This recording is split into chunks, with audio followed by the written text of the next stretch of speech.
managed to get through the entirety of the show without boiling over with emotions. Still haven't gotten the chance to speak to Angela in private. Judging by the evil looks Neil has been giving her, he wants to talk to her too. I still need to give her a piece of my mind though. After the show is over, we make our way back to the parking lot as we're heading out to the restaurant for dinner. Neil leaves with his parents. Me, I'm with Angela. Angela, you have some serious explaining to do, I say once we're both seated inside. Whatever do you mean? It was a lovely performance, was it not? She says, feigning with innocence. Feigning innocence. Angela, don't be like that. I'm really upset that you pulled me into this without even giving me a heads up. Oh, don't be dramatic. I invited you over for a show and dinner. It's not the end of the world. Angela starts the car and we're on our way. It is when the purpose of this was to get me to meet Neil's parents for some kind of scheme. They think I'm dating Neil. That is not alright with me. For being as spoken as you are right now, I didn't really see you kicking up a fuss in front of his parents, though. Could it be that you're secretly okay with it? I'm not okay with it. I just didn't want to be rude, Angela. I am upset about this, and so is Neil. You know, he approached me a couple weeks ago. He told me to stay away from him. You know why he said this? Because you didn't want me dragging me into madness like this. Angela stays quiet, keeping her eyes on the road. No need to blow a gasket here, dear. It's just for one dinner. That's all I'm asking for. But you didn't even ask me, I fire back.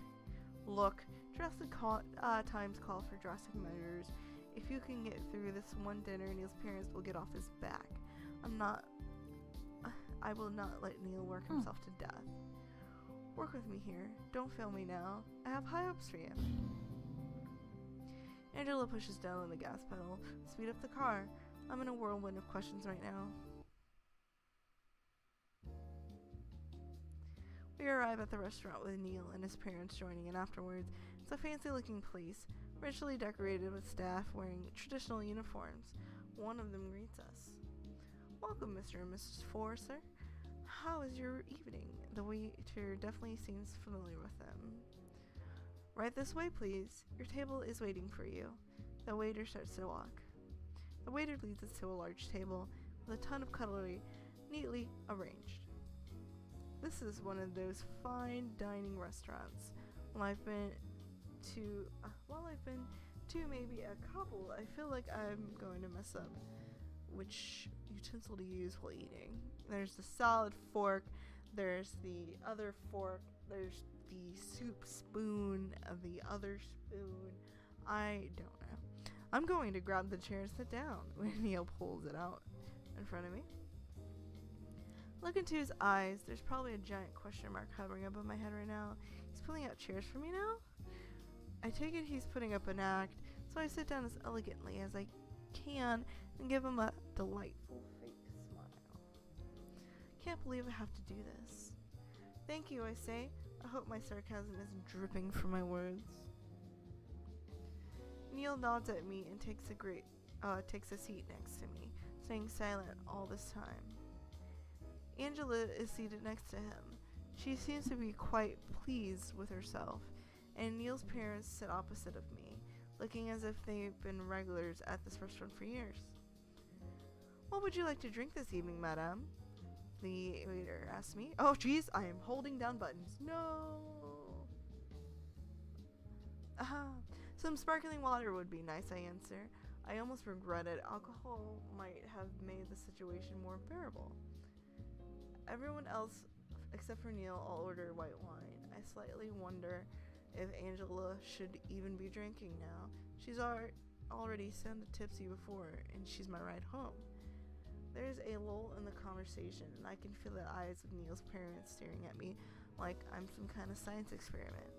It's really uncomfortable. I distract myself from opening up the menu card. There's 2 pieces of paper glued to inside of the brown binder, both pages filled with only 4 choices, each a 7-course menu. Right, fine dining means tiny food portions. is the fish, pork, beef, and vegetarian menu. I quickly make a random choice. We all take our orders, and I hope I won't be getting served anything strange like boiled snails or something. I look down at the cutlery. There's so many knives and forks. I'm not quite sure what it is all used for. It's the steak knife, the butter knife, the bread knife, maybe. Neil suddenly leans in closer to me, his sleeve brushing up against me. Rock from the outside in, he whispers to me, and he gestures towards the utensils. I half expected him to throw an insult my way for not knowing the proper etiquette and comparing my elegance to that of a baby. This is the last time I'm going to eat in a place like this, I whisper back to him with a forced smile on my face. I'm in a complete agreement with that, he whispers with a scoff. Don't be keeping secrets from us like that. Share it with the rest of the table, says Evelyn, and us whispering to each other. I sit up straight in embarrassment for being called out, and so does Neil. Oh, let these lovebirds have their private conversations. I bet they're just saying the sweetest words to each other. We're not coming back here again. That's true. Yeah, definitely romantic. I shoot her a glare. She's so going to get chewed out later for all of this. Now I realize why Neil warned me about her shenanigans. They're completely insane proposals. I look back at Neil's parents, and I can't bring myself to tell them hey, actually, I'm just pretending to be into your son here. It is all an act. That'll make it even more awkward than it already is. Besides, I sort of told Neil I was okay with keeping his facade going. The drinks arrive and Angela immediately drinks almost all of her wine. We all stay silent, and I wonder if I should say something. Evelyn beats me to the point. Punch. So, Jay, designing these dresses, is it a hobby of yours? Evelyn asks. I'm a bit offended by that. No, it's my passion and my life's work, I reply honestly. Neil starts nervously fiddling with his fork, balancing it on his finger, and refusing to look at anyone or speak. Is that so? Is all Evelyn says. What did you study at the university? Marcus joins the conversation. He listens up when Marcus starts to speak. I feel like I'm being picked and prodded at with a stick. This is uncomfortable for me as well. I went to the Art Institute of Clanner, and I got a bachelor's in fashion there. Another art school. Marcus looks at Neil as he says this. A waste of time and money. I frown at the man. Why would he call it a waste? Neil keeps tapping the spoon against the table, going faster and faster until it launches out of his hand. With a soft clink, it lands in between my chair and Neil's. I can feel it touch my heel, so I bend down to pick it up. Same time, Neil tries to reach for the spoon as well, and we softly bump our heads against each other. His eyes are wide and staring into my own, our fingers slightly touching. My heart starts to beat faster, nerves overrunning my body. We're so close, we could sneak a kiss behind this table. Excuse me, Neil mumbles. He closes his eyes and leans closer, his black hair brushing against the side of my cheek. For a second, I really think he's going to kiss me, but instead he lifts the spoon from the ground. Slowly, Neil sits up straight again, places the spoon down on the table. Rejected. I gulp and straighten my back up as well. Stop being so clumsy, boy, Marcus says with a grunt. Neil tenses up as he immediately hangs his head down in response. He's so meek. It's so weird to see Neil off his game. The parents are around. He just shrivels down into a cowardly animal.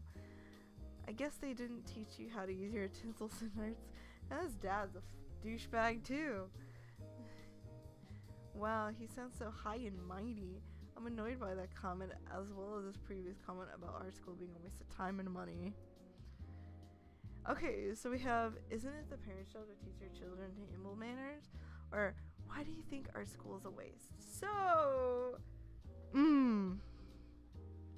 fire back at the parents for raising Neil, or fire back at the parents for telling that art school's a waste of time and money.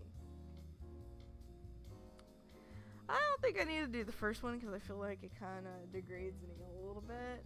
So let's do the art school, and we're probably going to get belittled, but whatever. Okay. I can see Neil tenses up, and I'm a little irritated by the comment as well. Why do you think art school is a waste? I asked him. Fashion school is not a waste. It's my dream to pursue. Marcus grumbles something under his breath. Useless education with no prospective jobs out there. No one was insinuating that your education was a waste. After all, I'm one of your biggest fans, pipes in Angela. Jay made this dress for me as well. Oh. And for once, it makes you look like an elegant young lady, says Evelyn. Sometimes you show off too much skin, my dear. A lady should dress more modest, like Jay here.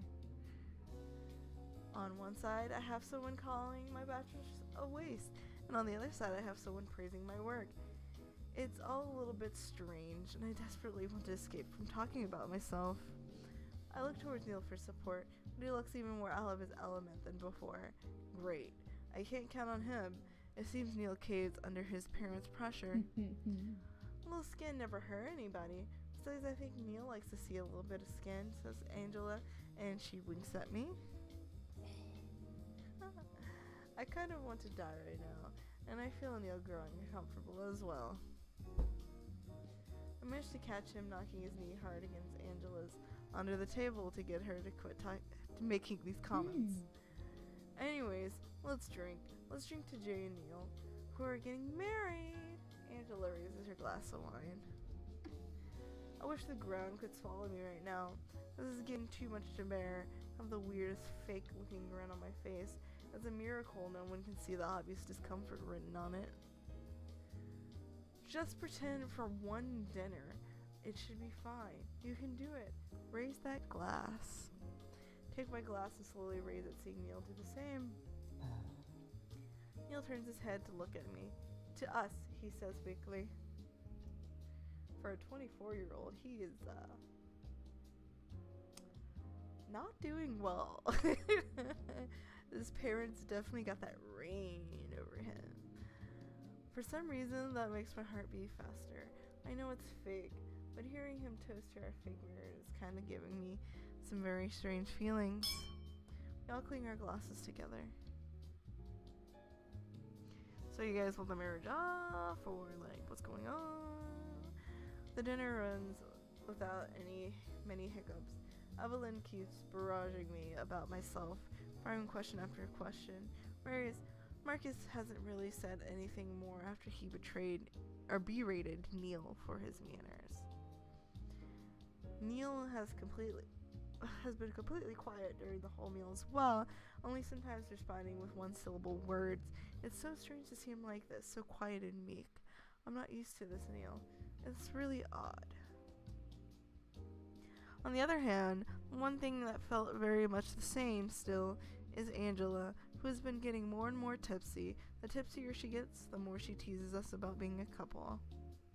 She comes up with fantasy scenarios, us going out on dates to museums and whatnot, describing it way too much detail. It's awkward to say the least.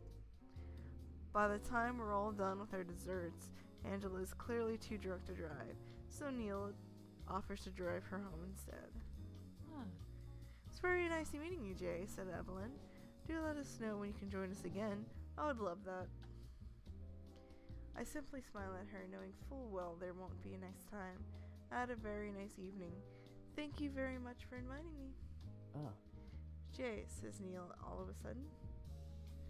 I turn to face him. It's so strange to look at him now, when we've been sitting side by side this entire time, hearing about our fake romantic escapades. I'll drive you home. Alright. Obviously, Angela is no state to be driving.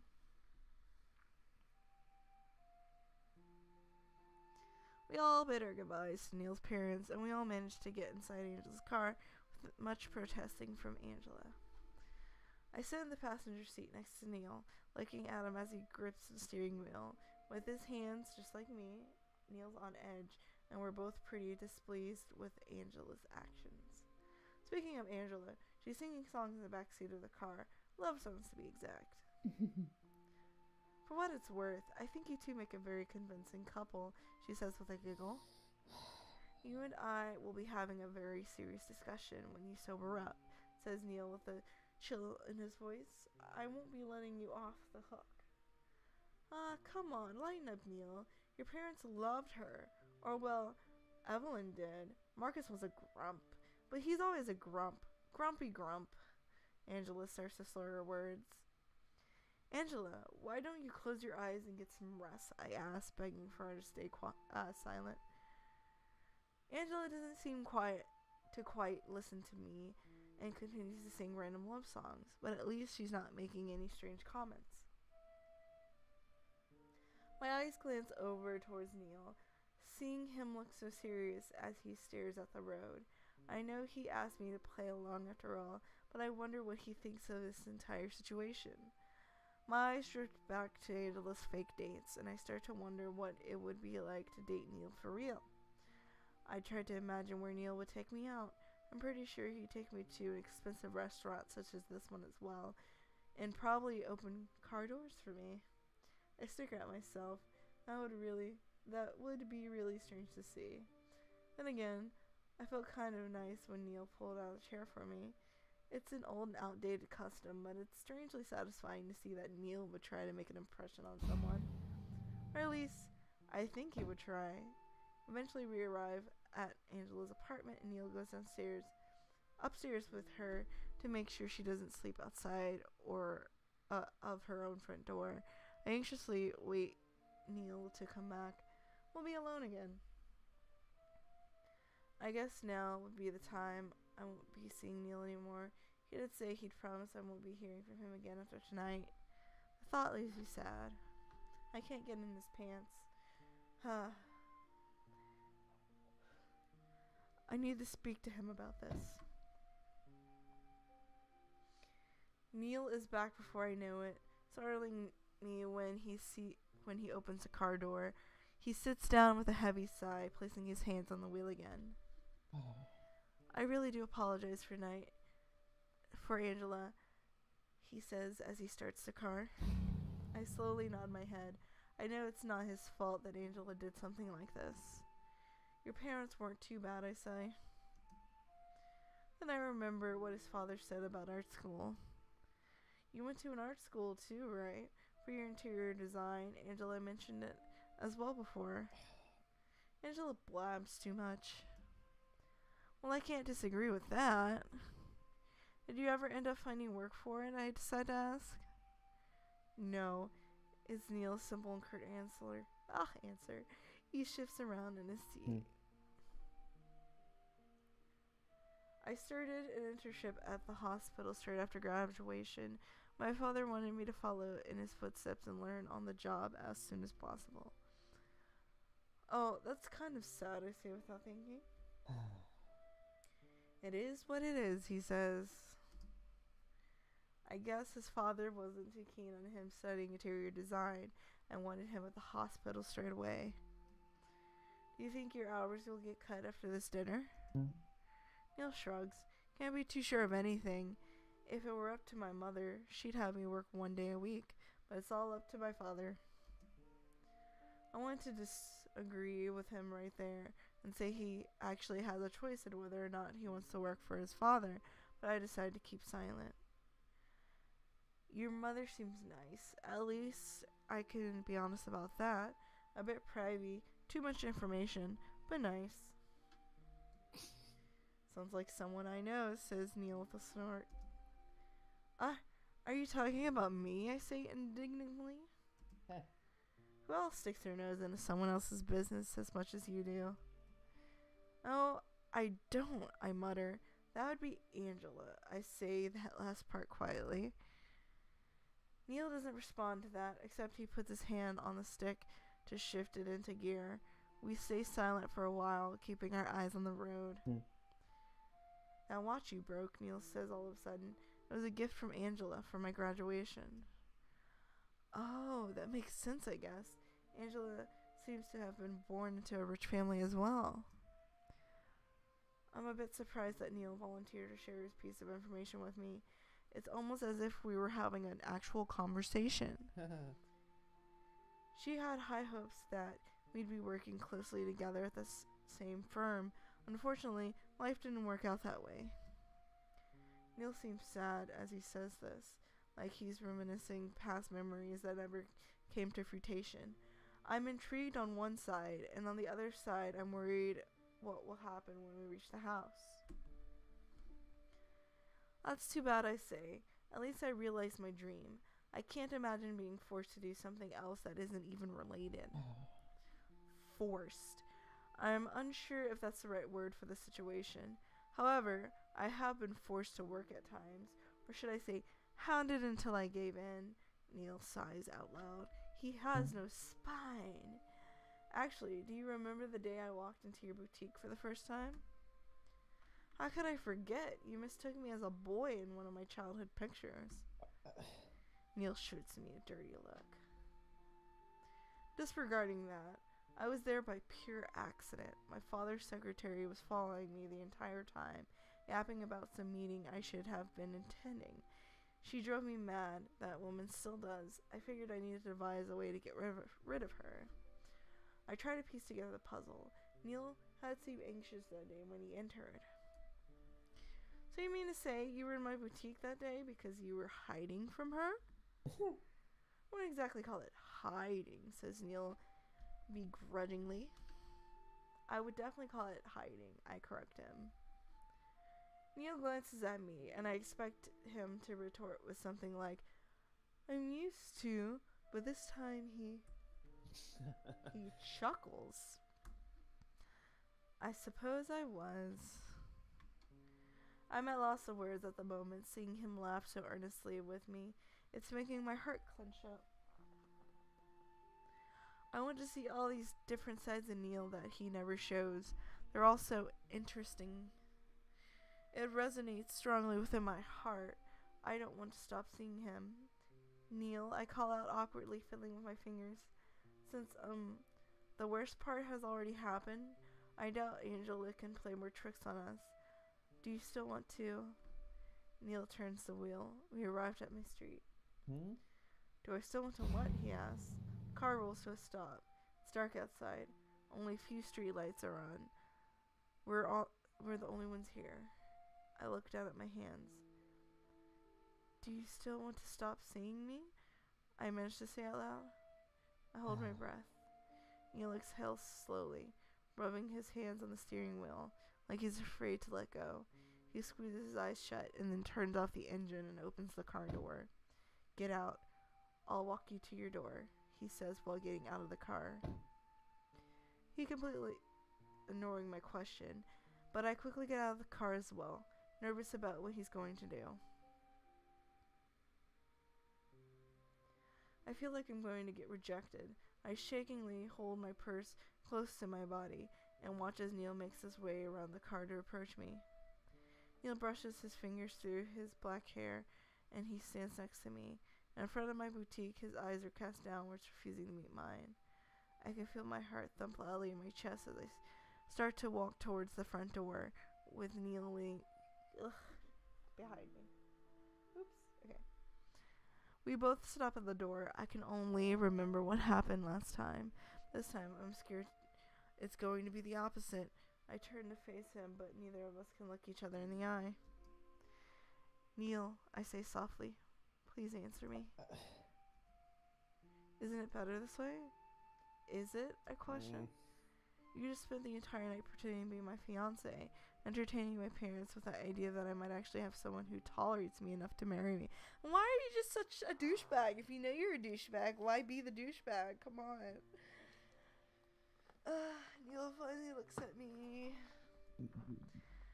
And you don't think it's smarter if we simply never see each other again to avoid such disasters as tonight? And then I say, I'm an adult who can make my own decisions? I protest. I can handle disasters. I stare at him. Besides, is that really what you want? Can you really look at me and say you don't want to see me anymore? Neil's eyes shift to the left and the right, unable to look at me in the eye. He's fidgeting too much, like he's nervous. Jay, don't. Says Neil, and he catches my gaze. Don't make me waver in my decision. Why not? I ask innocently. Neil gives me a conflicted look. He probably doesn't know what to do either. Here we go. Grab his hand and lean into him. Or do you really want to stop seeing me? Kiss, kiss, kiss, kiss, kiss, kiss, kiss. So feeling bold enough, I lean closer to him and reach for his hand. My fingers slide across his open palm until I've got a firm grip on it. I press my body even closer and I can feel him react to me, but he doesn't seem to be rejecting my advances. No, I can feel him close his fingers around mine, grasping me tightly. Neil looks so good in a tuxedo. It's making me realize that my attraction for Neil is growing stronger. I raise my other arm so that I can reach Neil's black hair. It's gotten longer, I say softly. I twirl a lock of black hair around my finger. Neil's arm suddenly wrapped around my waist, ever so slightly. Don't, he murmurs softly. Finally, I lay my head against his chest, our bodies molding together, and I whisper, Are you wavering yet?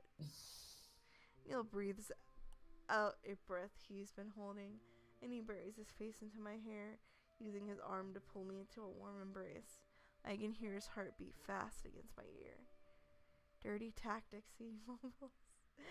Yes! You can't run this time! He tightens his embrace, and I cling to him as well, feeling excitement run through my body. Cheater, he murmurs against my ear. We stay like that for a bit, bodies unable to separate from each other. Another, simply enjoying his pleasant warmth, filling up our bodies.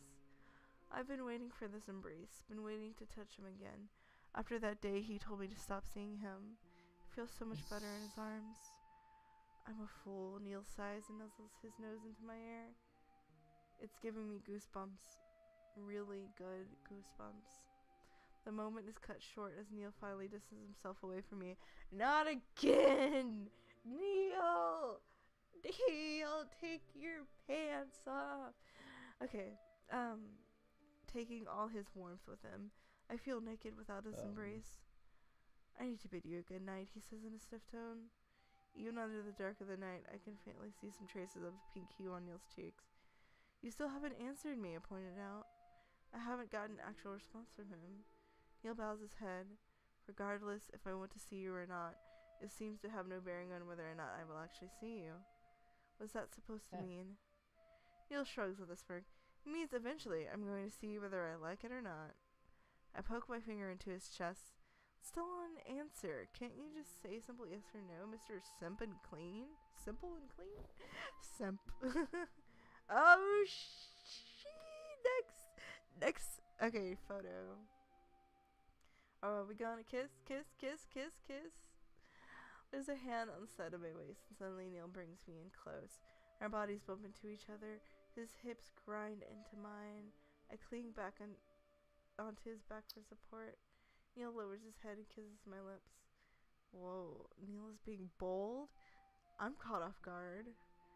I respond to his kiss, lightly sucking on this. Oh, no! No, it went too far! I respond to his kiss, lightly sucking on those warm lips that I've missed. I've missed them so much, I can't even put them into words. I press myself closer to him, and he responds to my enthusiasm with his own, caressing my back with his hand and licking the rims of my lips.